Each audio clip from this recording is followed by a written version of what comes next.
সাসকাচুয়ানের তপ্ত রোদে ঘাম ঝরিয়ে ঘন্টার পর ঘন্টা ট্রাক্টর চালানো। কানাডার কৃষক জেক লিগুইর কাছে এখন কেবল শৈশবের স্মৃতি। ১৯৫৬ সালে তার দাদার শুরু করা ৬৪০ একরের খামার আজ ১৭,০০০ একরের বিশাল কৃষি উদ্যোগে পরিণত হয়েছে। এই রূপান্তরের পেছনের মূল শক্তি একটাই, প্রযুক্তি। আধুনিক বিশ্বে চাষাবাদ আর শুধু জীবিকা নয়, এটি দ্রুত বদলে যাচ্ছে এক উচ্চ প্রযুক্তি নির্ভর ব্যবসায়। যুক্তরাষ্ট্রের কৃষি বিভাগের তথ্য অনুযায়ী বিশ্বজুড়ে খামারের সংখ্যা কমলেও টিকে থাকা খামারগুলো ক্রমেই হয়ে উঠছে প্রযুক্তি নির্ভর। অর্থাৎ মাটির প্রতিটি ইঞ্চিতে এখন সেন্সর, কৃত্রিম বুদ্ধিমত্তা ও সফটওয়্যারের নজরদারি। ট্রাক্টরে হাই ডেফিনেশন ক্যামেরা ও সেন্সর ব্যবহার করেন জেক লিগুই।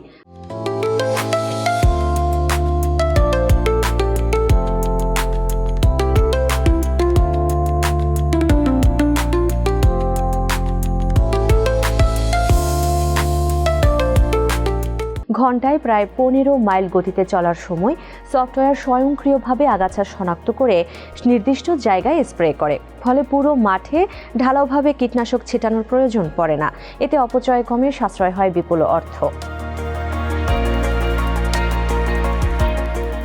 ভারমন্টের কৃষক নোরা লেক একসময় হিসাব রাখতেন এক্সেল শিটে। এখন তিনি ট্রেড এর মতো বিশেষায়িত কৃষি অ্যাপ ব্যবহার করছেন।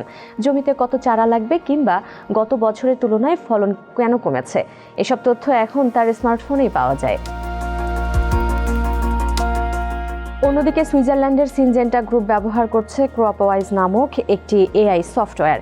এটি স্যাটেলাইট চিত্র বিশ্লেষণ করে কৃষকদের জানিয়ে দেয় মাঠের ঠিক কোন অংশে পোকামাকড়ের আক্রমণ হয়েছে বা সামনের কয়েকদিন তুষারপাতের কোনো ঝুঁকি আছে কিনা।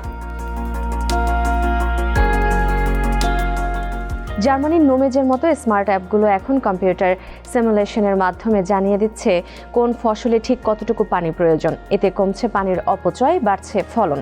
কৃষিবিদ হিদার ডার্বির মতে প্রযুক্তির এই কার্যকর ব্যবহার যদি ফসল রক্ষা ও উৎপাদন বাড়াতে পারে, তবে বাজারে বাড়বে খাদ্য সরবরাহ, আর সরবরাহ বাড়লে নিত্যপণ্যের দাম কমার সম্ভাবনাও তৈরি হবে।